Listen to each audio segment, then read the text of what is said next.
Good afternoon. Please welcome Columbia University President Lee C. Bollinger.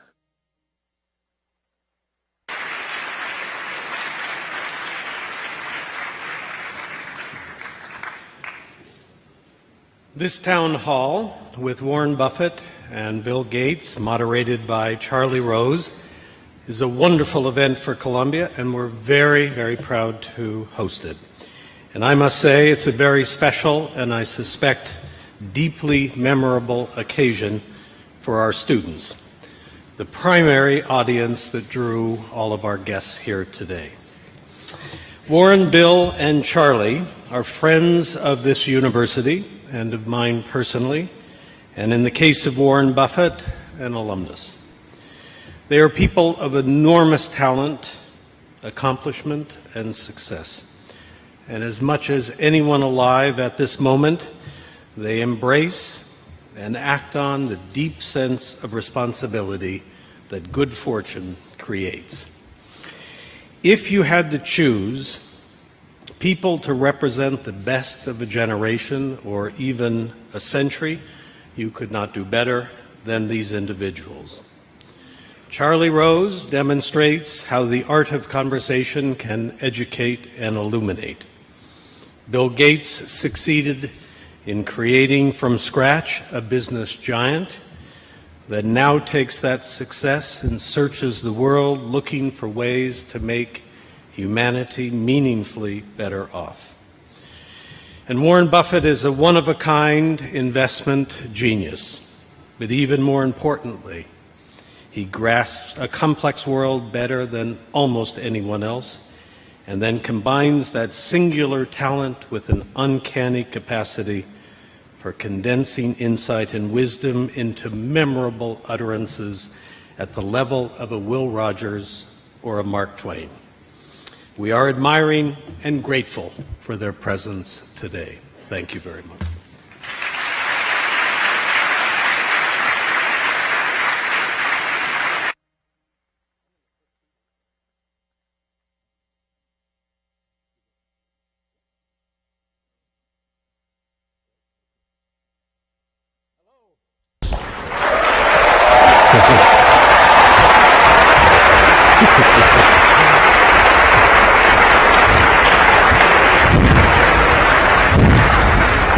Wow. Thank you for coming. Thank you, President Bollinger, and also to Columbia for hosting this. And we also very much appreciate the people who are here in Alfred Lerner Hall. And we want to welcome everyone viewing on Facebook Live. These two guys sitting next to me I've known for a long time. I've probably done more interviews with the two of you than anyone else. I certainly know that I always came away, one, having fun, and two, learning something. And my guess is so will you this afternoon. They represent two different generations, but they represent a kind of essential friendship. As Bill has said, it was instantaneous when they first met, that they knew they would be great friends. I should also say to you that they have been here before. This was, I think, in 2009, was it? Sounds right. Do you remember, Bill? Yep. 2009. And what was that event called? Making America Great, wasn't it? Keeping America Great. Keeping America. We're entitled to a royalty. Keeping America Great in 2009. Later, I'll be here talking for just a few minutes with them. But this is an opportunity for all of you to participate. There'll be people going around with microphones. I ask you, in the interest of everybody here, we don't need speeches, we need curiosity. We need people to really think about what they're saying, think about what you think, and in the most precise way you can, ask a question so that as many people as possible will have a chance to be involved. We'll have considerable amount of time, to talk about anything, and certainly everything from your curiosity about what they know, which is considerable, but also the world around you, because they know a lot about that too. But I want to go back to the idea of this friendship, Warren. What is it that you two share? What makes this friendship so satisfying for both of you? Well, I think we both certainly share a curiosity about the world, and we come from two different but related worlds. So we had, I think we probably spent about 10 hours of this 1 hour visit that Bill was scheduled on July 5th, 1991. His mother had to talk him into it. And we weren't halfway. I mean, we had gotten no place in terms of our eventual agenda just in that time. In fact, the governor of Washington came by, and Bill's dad had to come into the bedroom and pull us out of it. We didn't want. He was a little embarrassed. We were talking to him. Well, we have fun to start with. Right. I mean, every relationship should have a lot of fun in it, and we find the world in just such an interesting place. So we like to compare notes on it. When we compare notes, we have a lot of fun doing it. Part of the time, as I remember the conversation, by the way, there's a remarkable documentary about Warren, which is on HBO. I think it premieres on January 30th, on Monday. Yeah. You should take time to take a look at it. Bill's involved in that, and you will see, in a sense, it's called, I think, Becoming Warren Buffett. Yeah, that's what it's called. Becoming. Took me 86 years, but I got there. You're doing well on it, though, aren't you? Well, so far, yeah. But best is yet to come. And one of the things that happened tonight, Bill, was that I guess your dad at the dinner said, you know, what's been the most important quality for you? And you found out that you and Warren had the same word. Yeah, I think curiosity, which Warren mentioned, is an amazing thing where you try and predict what's going to happen, and then when it doesn't, you sort of think, well, that drug didn't get invented, that stock didn't go up, that approach wasn't popular. What is it about my model of the world that's wrong? You know, who could I talk to? What could I read? And the things that have happened since 1991, mostly good things, have been amazing and just, so much fun to talk about. We read the news and we think, God, what did Warren think about that? You both are readers. You read all the time, all day, Warren. Bill, you're a reader. You also do a lot of sort of courses online as well. I mean, what does that have done? What has that done for your life? The sense of constantly learning. Well, go ahead, Bill. It's an incredible time to be a learner. I remember when I was young, I had the World Book, which is one of Warren's products, and it was very good. But I always felt like, God, I want to get into this in more depth. I want to understand it better. Today, the videos that are online and the courses that you can buy with the very best professors, it's phenomenal. Take a subject like weather or climate change, or what's going on in economics, what's known, what's not known. Now with the foundation, a lot of what I need to learn is about biology, making vaccines and what's going on with these various diseases. This is a phenomenal time to be a curious person. The information that's out there, I have my biggest problem is that I stay up too late because I'm reading and then I'm a little bit tired the next day. The other thing that you share other than reading is optimism. You believe in America. Absolutely. You have said to me more than once, I would give up a year of my life just to know what the next 50 is going to be like. Yeah, even the next 4 now. I mean, why'd you pick 4? I don't know, just a number that came to me.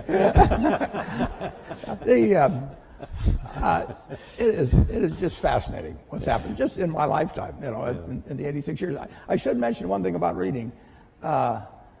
It was at the library here at Columbia, which I spent probably more time than any other student. I lived there practically.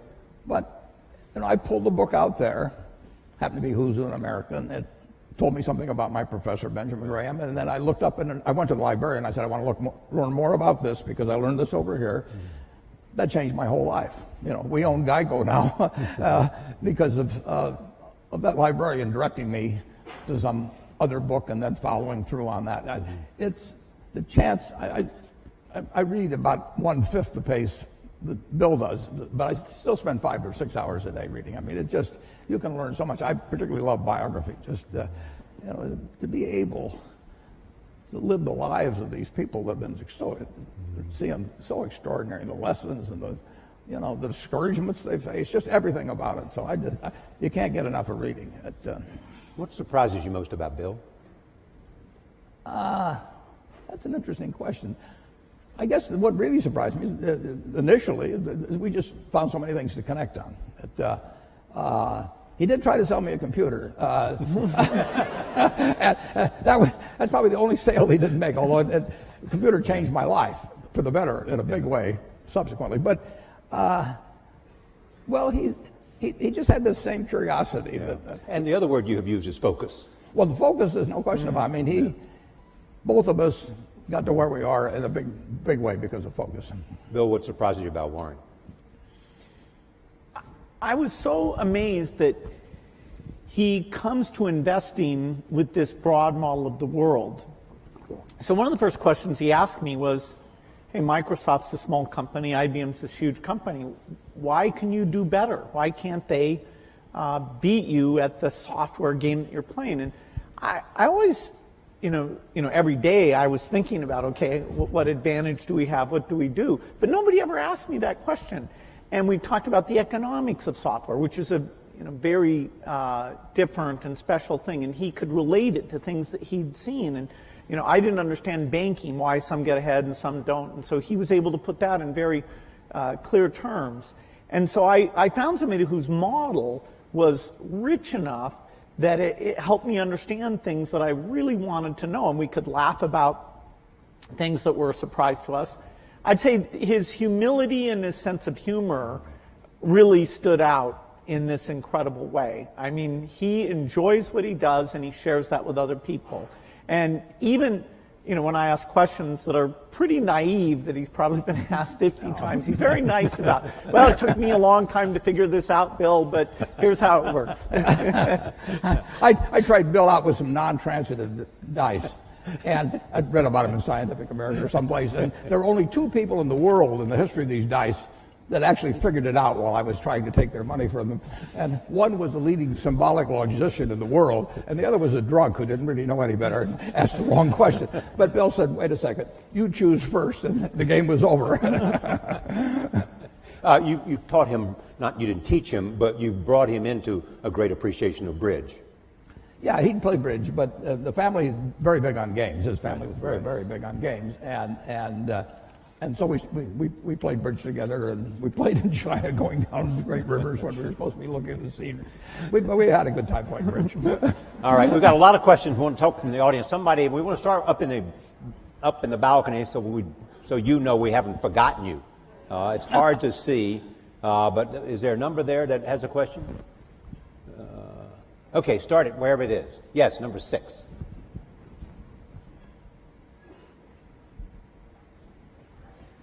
Thank both of you guys for being here today. My question is in regards to public health and vaccinations. Given our current president's publicly stated stance against the use of vaccinations, both in this country and abroad, how would you recommend that we, as students and future leaders in the health sciences, best allocate our resources to most effectively resist his alternative fact political philosophy in regards to domestic and global public health? Thank you. Well, Bill? That's a good place to start. Yeah. Well, the facts about vaccines are very clear and very strong, which is both that they're safe and that the vaccine schedule has been designed to reduce disease. And the more parents that adhere to it, the more not only their children be protected, but you have some kids who are immune deficient. And so unless the kids around them are protected, then it puts those kids at risk. And there are diseases like measles or pertussis that all it takes is a small cluster, and then mostly those diseases would be coming in from overseas, but you can get infection, and in some European countries you've had deaths because the kids weren't vaccinated. I don't think the U.S. government is going to come out with any negative statements. There may be a commission, and fortunately, if you look at the facts are quite unequivocal. We certainly are speaking out in favor of vaccines. So I'm a little surprised that we have to stick up for them, but it's true in every country. that you get these rumors, and particularly in today's media, those rumors can get out and ahead of the facts because the rumors are sort of more salacious or, contrary to what you've been told type things. Here, I'm sure we'll have a chance, if necessary, to go through the facts again and get a clear positive message from the government. And the risk is, if vaccines somehow, people are scared of having vaccines, the risk is? Well, we're engaged right now in polio eradication. And the only way that succeeds is to get 95% of the kids to have these vaccines. And there we ran into a form of anti-vaccine sentiment that's even worse than U.S. rumors, and that is that two terrorist groups, one in Nigeria, Boko Haram, and another one in Pakistan, Afghanistan, the Taliban, said that vaccination was a U.S. plot and would sterilize women, and it was a very bad thing. And they took the women who were going out to the children's houses and giving these oral drops, oral polio vaccine, and actually killed a number of them. And so those negative rumors, the only reason we still have polio today that we're not done is because of that part of Nigeria that Boko Haram's caused unrest in the border areas, including Baluchistan in Pakistan, where there have been these anti-vaccine sentiments. So, our risk is simply those negative things. So it's not just in rich countries that we run into this. It absolutely causes deaths if parents don't know. Bring your kids in and get them fully vaccinated. And your drive to eradicate polio is to show that you can do it. Well, it started in 1988 when it already had been eradicated in the Americas. So these were the U.S. in the 60s, the rest of the Americas in the 70s, showed that it could be done. And so in 1988, well before our foundation was involved, Rotary and a number of other organizations said, let's get rid of this. And it's been harder than was expected just because of these sentiments. Here we are in 2017, last year, less than 50 cases. So we are very, very close. In fact, there's so few cases now, the way that we track where the virus is we go and look at sewage samples, and we see, because a lot of kids get infected and pass it along without getting paralyzed. And so it's only through these sewage samples we know that there's still about 4 places in Pakistan and Afghanistan and 1 place in Nigeria that we haven't gotten there yet. All right, let's see. The next question. I got to see a card. Number 1. Thank you both so much for being here. My question, again, is a little bit on the political spectrum. I was wondering what you're both most hopeful about in this new political environment we have, and also what you're both most worried about. You want to take hope or worried, Warren? Well, I'm confident that America will move ahead. It's been, from the time I was born until now, the real GDP per capita of this country has gone up 6 for 1. I mean, nobody ever dreamt that would be possible. And when you look at what's happened in this country over 240 years, it's an absolute miracle. When I went to Columbia Business School in September 1950, 1 woman in the class. I mean, this country moves forward, and you can't stop it. So I'm enormously optimistic. I say the luckiest person born in the history of the world is the baby being born today in this country. And we will go and, everybody, half the country always is going to be somewhat unhappy, or close to half, about the last election. But I grew up in a household in the late 1930s. My dad was very Republican.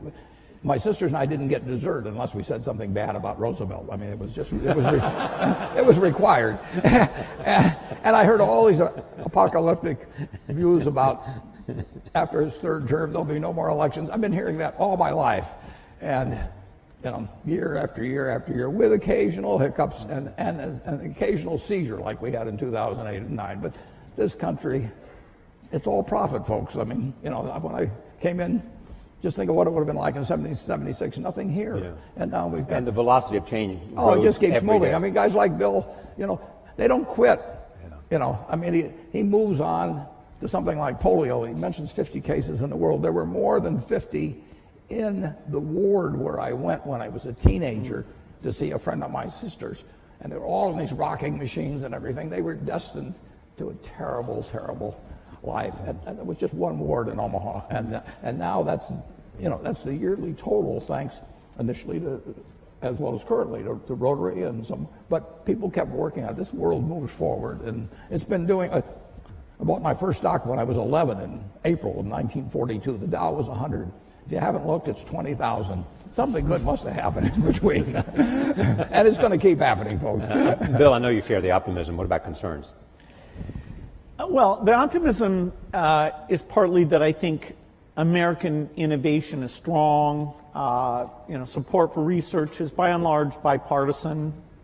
And so whether it's health breakthroughs or even energy breakthroughs, I think, every year that goes by, we're going to have more of those things. Now, this administration is new enough. We don't know how their budget priorities will come out. There are things like foreign aid, which is a small part of the budget, about $30 billion a year, but that means the U.S. is the biggest, that every time there's new leadership, we have to go in and articulate the benefits. It's well spent. It's not the image that people have in the past.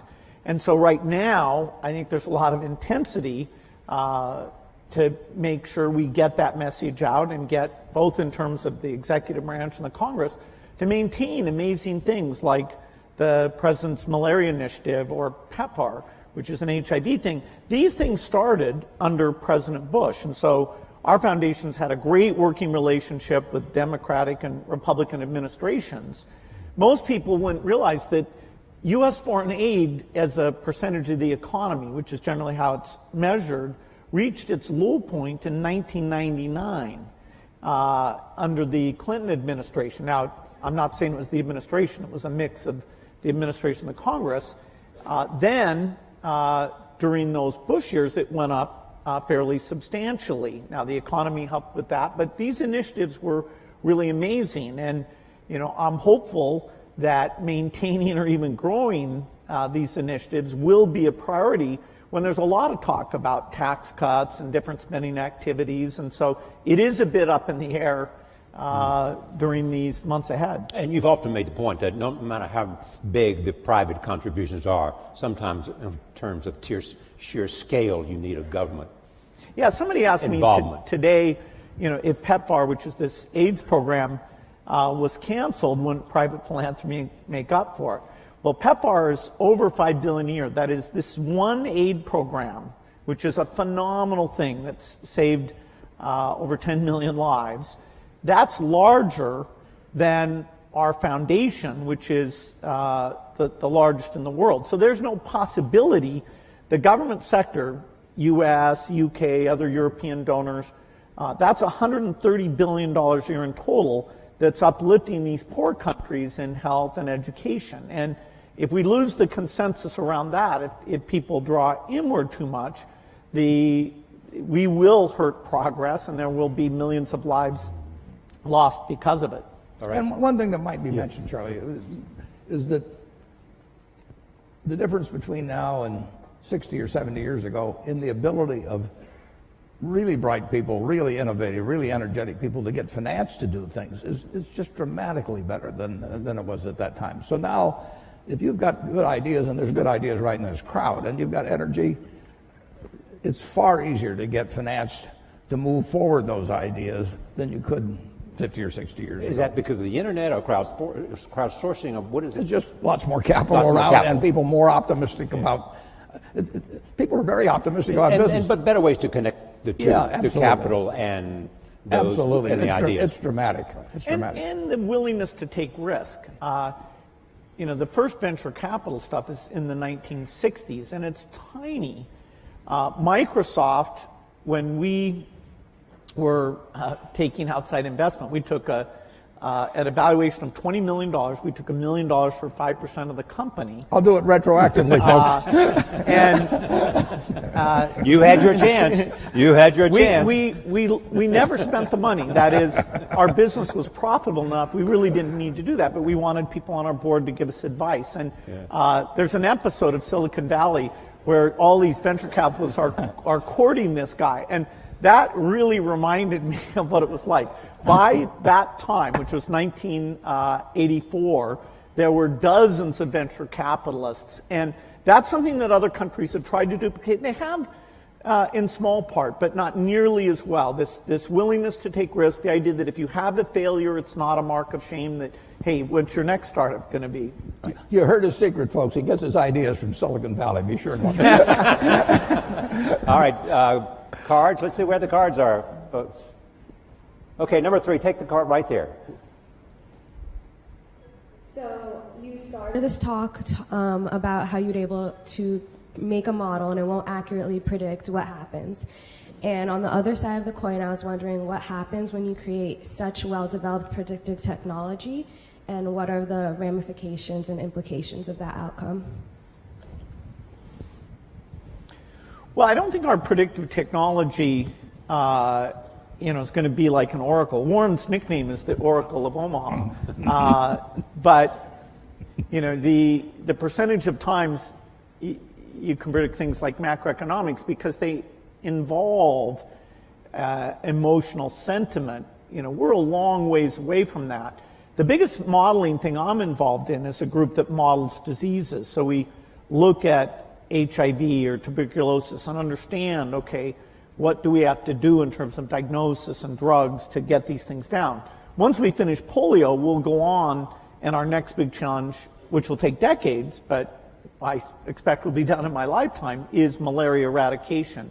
So these models aren't nearly at the point where they can take human sentiment into consideration. The field of economics, a very basic question about what we should have done differently before the financial crisis, there really is no consensus, whether it's with the public or inside the profession of economists. They agree that some of the emergency treatment we did was necessary and important, and I wish that was better understood. But in terms of the root causes, it's actually a little disconcerting how little our models, our understanding, explain how that imbalance got so extreme. All right, well, number 2. Hi, my name is Eugenia. I'm in the engineering school here at Columbia. And I wanted to ask, you were talking about that you love reading. I wanted to ask if you have a particular book that it changed your life, like the way you think about things. And I also wanted to ask, what is the thing that you admire the most about each other? Like you, Bill, about Warren, and the other way around. Thank you. They sort of touched on the second question, but go ahead, they may want to add to it. Books, though, first. Changed your life.